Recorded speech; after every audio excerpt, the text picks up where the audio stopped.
स्वाहा स्वाहा स्वाहा।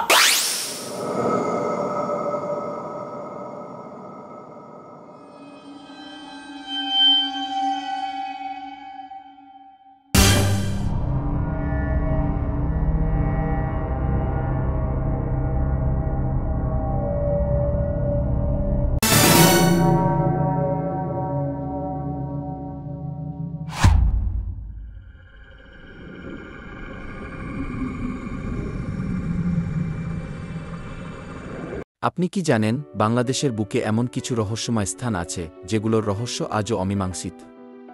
যেখানে মাঝরাতে ভেসে আসে কান্নার আওয়াজ, আলো জ্বলে অথচ কেউ নেই, কিংবা মানুষ নিখোঁজ হয়ে যায় চিরতরে। আজ আমরা আপনাকে নিয়ে যাব সেই সব জায়গায় যেখানে ইতিহাস, লোককথা আর অদৃশ্য শক্তির এক অপূর্ব মিশেল ঘটেছে। চলুন পা রাখি রহস্যের জগতে। বাংলাদেশ আমাদের প্রিয় মাতৃভূমি, যার প্রতিটি জেলা, পাহাড়, নদী আর বনভূমি লুকিয়ে রেখেছে এক একটি অনন্য গল্প। এখানে যেমন আছে ইতিহাসের গৌরব, তেমনি আছে অজানা সব রহস্য। কিছু জায়গা আজও মানুষের কাছে ভয়, কৌতূহল আর বিস্ময়ের উৎস। এই ভিডিওতে আমরা জানব বাংলাদেশের এমন 5টি অজানা রহস্যময় স্থান সম্পর্কে, যেগুলো নিয়ে স্থানীয়দের নানা গুজব, কাহিনী আর অলৌকিক অভিজ্ঞতা রয়েছে।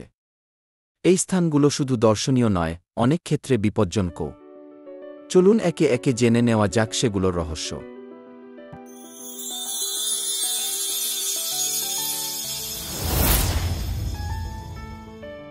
সুন্দরবনের গোলকধাঁধার দ্বীপ। এই জায়গাকে জিনদের রাজ্য বলা হয় কেন? সুন্দরবন শুধু রয়্যাল বেঙ্গল টাইগারের জন্যই বিখ্যাত নয়, বরং এখানকার কিছু অংশ আজও সাধারণ মানুষের কাছে এক বিশাল রহস্য। বন বিভাগের কর্মকর্তারা এবং স্থানীয় জেলেরা প্রায়ই বলেন, বনের কিছু দ্বীপে একবার প্রবেশ করলে পথ ভুলে যাওয়া খুব সাধারণ ব্যাপার। একটি দ্বীপ বিশেষভাবে ভয়ের কারণ, স্থানীয়ভাবে যাকে জিনের দ্বীপ বলা হয়। এই দ্বীপে রাতে আলো দেখা যায়, কিন্তু সেখানে কোনো মানুষ থাকে না। অনেকে বলেন, রাতে অদ্ভুত আওয়াজ শোনা যায়, কারো কারো মনে হয় কেউ পিছন থেকে ডেকেছে, কিন্তু ফিরে তাকালে কেউ থাকে না। একবার এক জেলে দল এই দ্বীপে আশ্রয় নিয়েছিল। সকালে তারা দেখতে পেল তাদের নৌকার দড়ি খুলে গিয়েছে এবং তারা এক রহস্যময় স্থানে পৌঁছে গিয়েছে যেখানে মোবাইল নেটওয়ার্ক, কম্পাস কিছুই কাজ করছিল না। বিশেষজ্ঞরা বলেন, এটা হতে পারে গ্যাসের নির্গমন বা চৌম্বক ক্ষেত্রের অস্বাভাবিকতা, তবে স্থানীয়রা দৃঢ়ভাবে বিশ্বাস করেন এই দ্বীপে অদৃশ্য শক্তির বসবাস। চন্দ্রহার দিঘি, চুয়াডাঙ্গা। এই জায়গাকে প্রেম ও প্রতিহিংসার আত্মা বলা হয় কেন? চুয়াডাঙ্গার এক শান্ত গ্রামে অবস্থিত চন্দ্রহার দিঘি। দিনের বেলায় এই দিঘি দেখতে যতটা শান্ত, রাতে ততটাই ভীতিকর। স্থানীয়দের মতে, এক রাজকুমারীর প্রেমে পড়ে এক সাধারণ যুবক। কিন্তু রাজপরিবারের মানসম্মান রক্ষার জন্য সেই যুবককে হত্যা করা হয় এবং রাজকুমারী সেই শোকে দিঘিতে ঝাঁপ দিয়ে আত্মহত্যা করেন।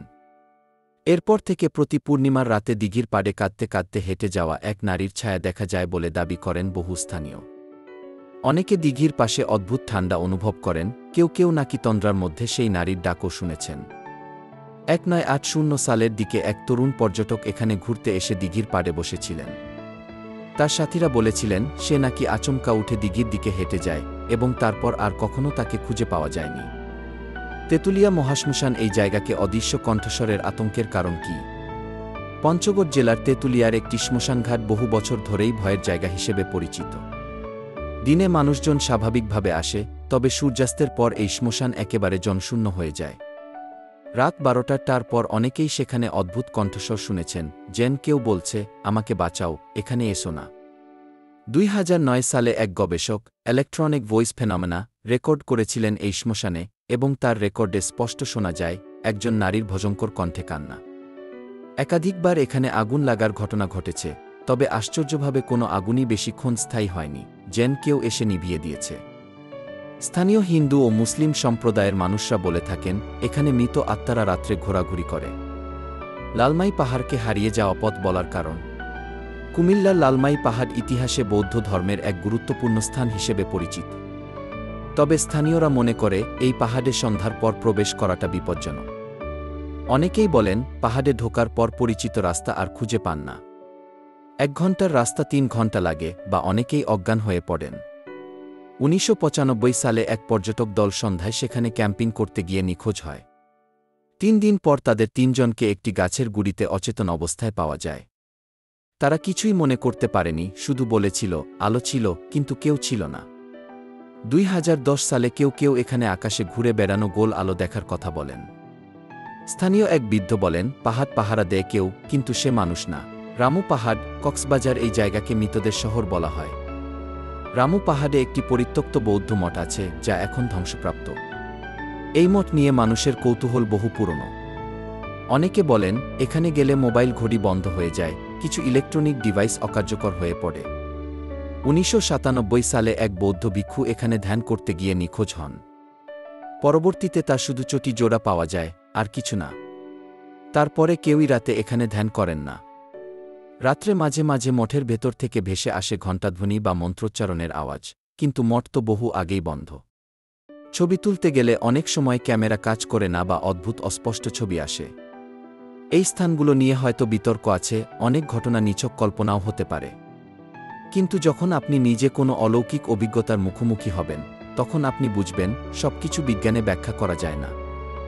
বাংলাদেশের এই রহস্যময় স্থানগুলো আমাদের লোকসংস্কৃতির অংশ, এবং এগুলোর মাধ্যমে আমরা বুঝতে পারি মানুষের মনে অজানার প্রতি কত গভীর কৌতূহল কাজ করে। এই কাহিনীগুলো শুধু ভয়ের না, বরং চিন্তারও। আপনার এলাকায় কি এমন কোনো রহস্যময় স্থান আছে? নিচে কমেন্ট করে আমাদের জানান। ভিডিওটি ভালো লাগলে একটা দিন, বন্ধুদের সাথে শেয়ার করুন, আর এমন আরও ভিডিও পেতে লাইফ মাস্টার ভেক চ্যানেলটি সাবস্ক্রাইব করুন।